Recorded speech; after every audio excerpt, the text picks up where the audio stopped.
ხო, ეს არის სულის ბოთლი. ამას აკეთებდნენ ხევსური ქალები ვინმეს სულის მოსახსენებლად, ანუ გარდაცვალების შემდეგ. და მე ამ ბოთლით მიიტანდნენ ხოლმე მოსაკითხ სასმელს იმ ოჯახში, ვისთვისაც ეს კეთდებოდა. ჩვენთანაც ასე არის. ასე მოხდა ეს ბოთლი მიშოს სახელზეა გაკეთებული და სულის სახელზე და ჩემი დიშვილის, რომელიც ძალიან ახალგაზრდა გარდაიცვალა. ძალიან მნიშვნელოვანი იყო, სხვათა შორის ეს ბოთლი, ამას კიდე პატარა ყანწურებიც ჰქონდა ხოლმე ეგეთივე ლამაზად მძივებით. საერთოდ მაოცებს ხევსურების ესთეტიკა. ყველაფერში ჩანდა. მიუხედავად იმისა, რომ ძალიან ღატაკები და საკმაოდ ისეთ ჭუჭყიან გარემოში ცხოვრობდნენ და არც ტანსაცმლის არაფრის პირობები არ ჰქონდათ, აი საიდან ეს ესთეტიკა.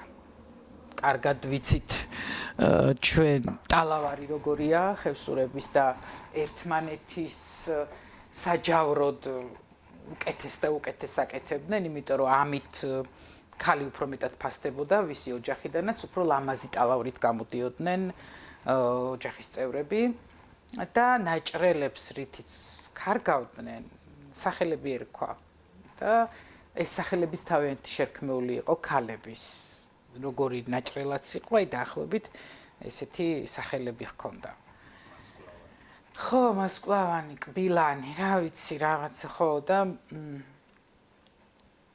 აი ესეც სიბრძნეა მე თუ მკითხავ აი სიბრძნე თავში რაზედაც ვლაპარაკობდი რომელიც შიგნით არის დევს და საჭირო მომენტში იხსნება მე მოსაკითხით მისვლა რას ნიშნავს მოსაკითხით მიდიოდნენ ჭირშიც და ლხინშიც მოსაკითხით მისვლა ნიშნავდა იმას რომ როდესაც აი ერთ სოფლელებს სხვა სოფლელს ნათესავებს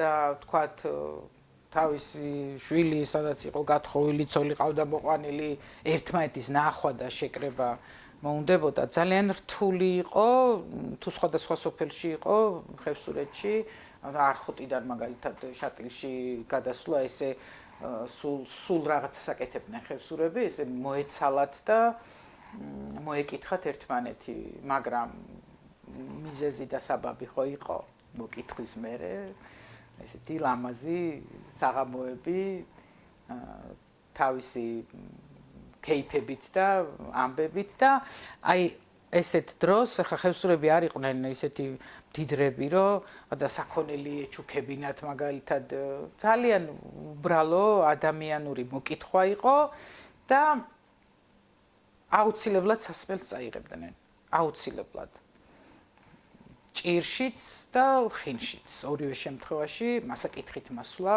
მაგას ნიშნავდა რომ ერთ ბოთლარაყი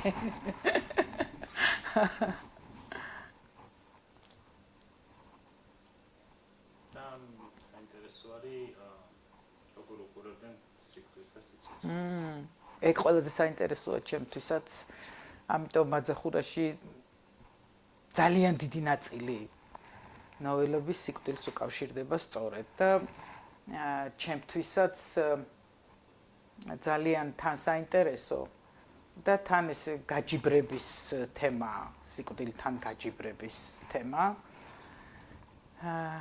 სიკვდილს უფრო რეალურად უყურებდნენ ხევსურები ბევრად უფრო სიცოცხლეში ბევრად უფრო მკაცრი იყო მათი ყოფა და იქ წასულებისთვის უფრო მეტი რიტუალი იყო და მეტი ამბავი ხდებოდა ვიდრე ცოცხლებში მყოფთათვის მათ შორის ქორწილებშიც კი მე შემიძლია გითხრათ, რომ 90% სადღეგრძელოების შესანდობრები ისმებოდა სანდობარი.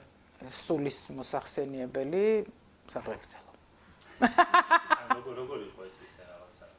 ანუ ესე იყო ფორმა?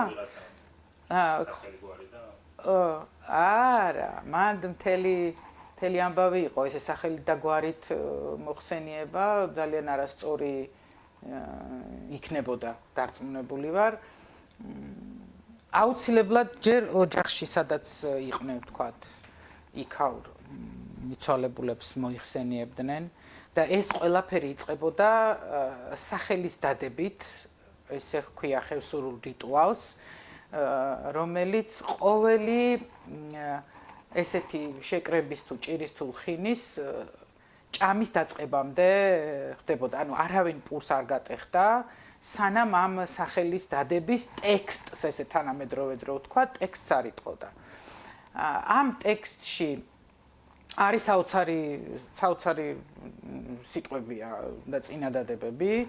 ქრისტიანულად მოიხსენიებენ მიცვალებულებს და სააქაოს მყოფებსაც ეუბნებიან, რომ სააქაოს ნათქვამი საიქიოს მიდიოდასო, აი ისეთი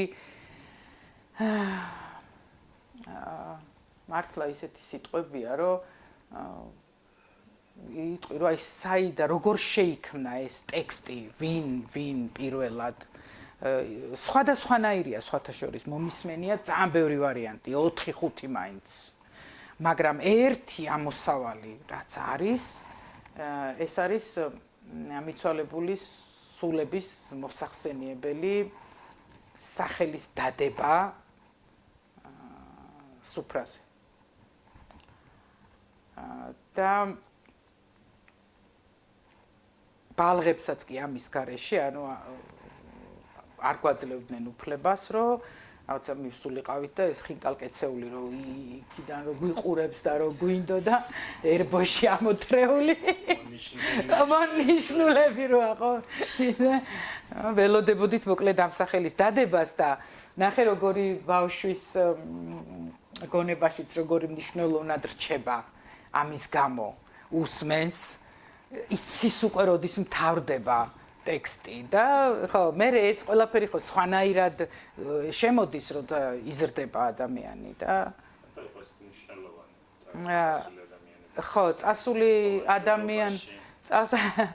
ადამიანების სულთა ყოფა იმიტომ იყო მნიშვნელოვანი რომ ეს რომ ხევსურებს არ დაეჯერებინათ კიდევ უფრო მძიმე გახდებოდა მათი ყოფა ხევსურეთში და ყოფითიდან გამომდინარე იყო თუ ერთად არა ერთად ალბათ ორივე ყოფიდან გამომდინარეც იყო ძალიან ბევრი რაღაცა შეგვიძლია ხო თქვათ აი ერთად იყვნენ ადამიანები რაღაცა ერთმანეთს ეხმარებოდნენ მაგალითად ქვრივი თუ დარჩებოდა ვიღაცა სოფელი ჯერ იმ ქვრივს და იმ შვილებს უკეთებდა საქმეს თავისას ხელს არ მოკიდებდნენ მერე თავისას აი ყოფითი მხრიდან რომ ეს ერთი მაგალითიც მე მგონი საკმარისია და ფილოსოფიურად ხევსურები ძალიან მორწმუნე ხალხი იყო და იმედი მაქვს რომ ახლაც ასია შინაგან რწმენას გულისხმობ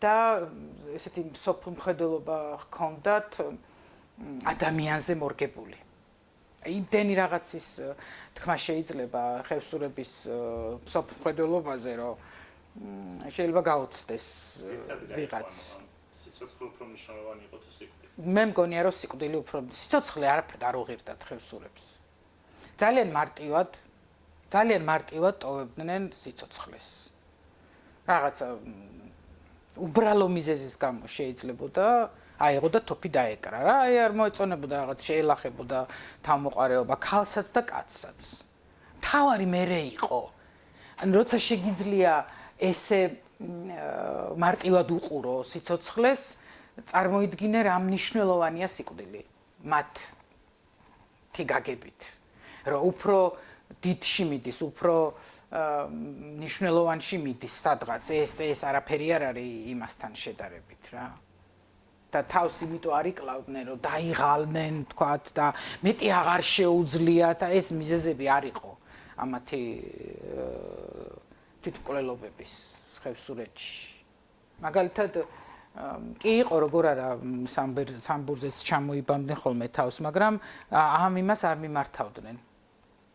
ძალიან ხშირად არ მიმართავდნენ ადრე ამ თვითმკვლელობის იმას ახლა შეიძლება საერთოდ არ ქნა მე არ ჩაწერო, არ ვიცი.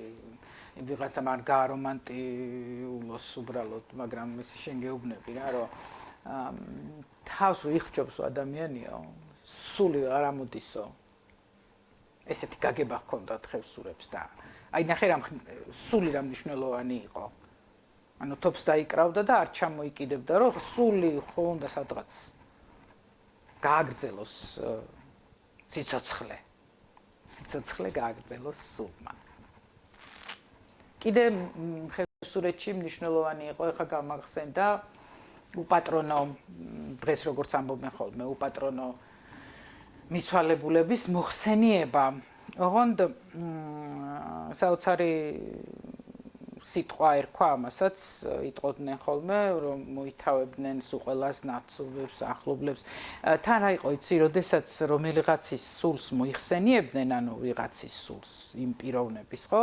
მის საგმირო ამბებს, კარგ გაკეთებულ საქმეებსაც იქვე, მოკლედ ამაზე საუბრობდნენ და ეს ხო იყვნენ ისეთი მიცვალებულებიც, რომელთაც აღარავინ დარჩა აქ, რომ ესე სახელდობრ მოიხსენიონ და იტყოდიან ხოლმე, რომ შამდნასავ შამამბრუნავ თავს. შამამბრუნავები იყვნენ ის სულები, რომლებიც აი იქ, სადაც ეს ხევსურები ისხდნენ და საუბრობდნენ, კეიფობდნენ და მოიხსენიებდნენ ამათ სულებს, აი ირგვლივ დადიოდა, შამომბრუნავდა და ელოდებოდა, როდის მოიხსენიებდნენ მათ სულს, რომ სუფრიდან აეღო პური და გაეტეხა სულს, ამ სულს და ესეთი წარმოდგენა ჰქონდათ ხევსურებს, რომ პატრონო მიცვალებულებს თუ არავინ მოიხსენიებს, აი ვერ შეჭამენ, იქ ვერ აიღებენ, ვერ დალევენ და შაუდნასავ შამამბრუნავთა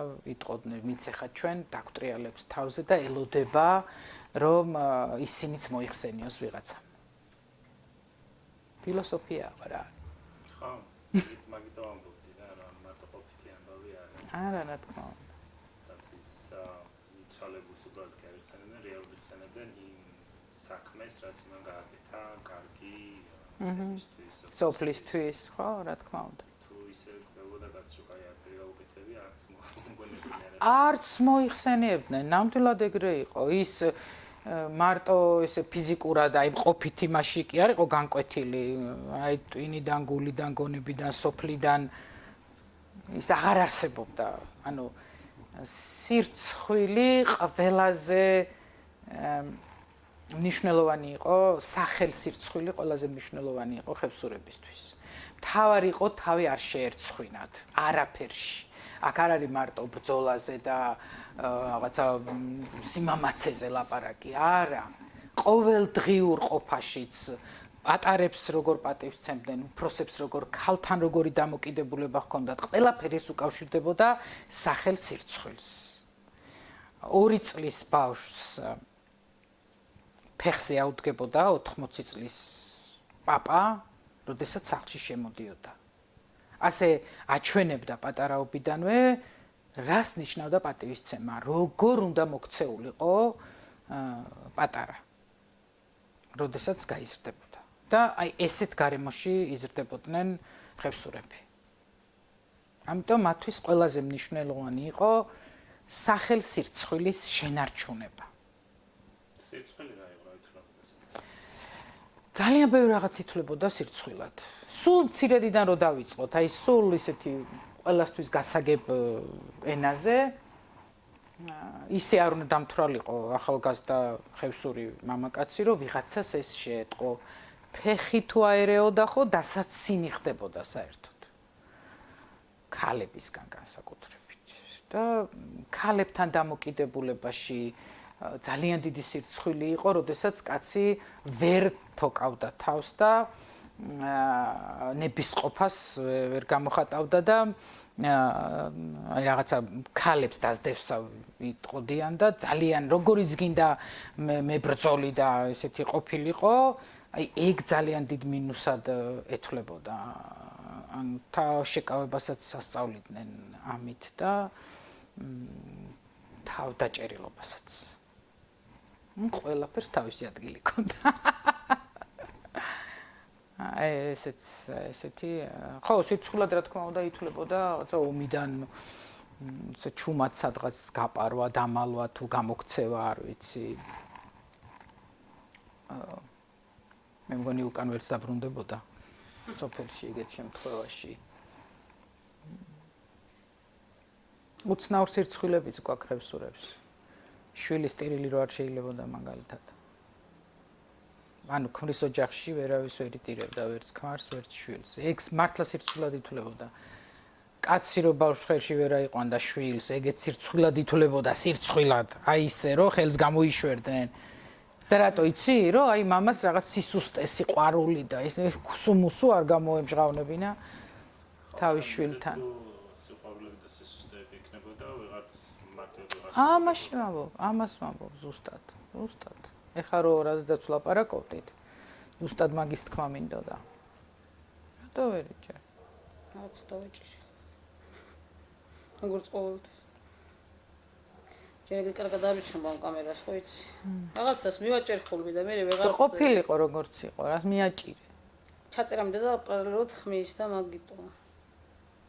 ფუნქცია. გამავიწყდება ეხლა ის თქმა. დიაუფნა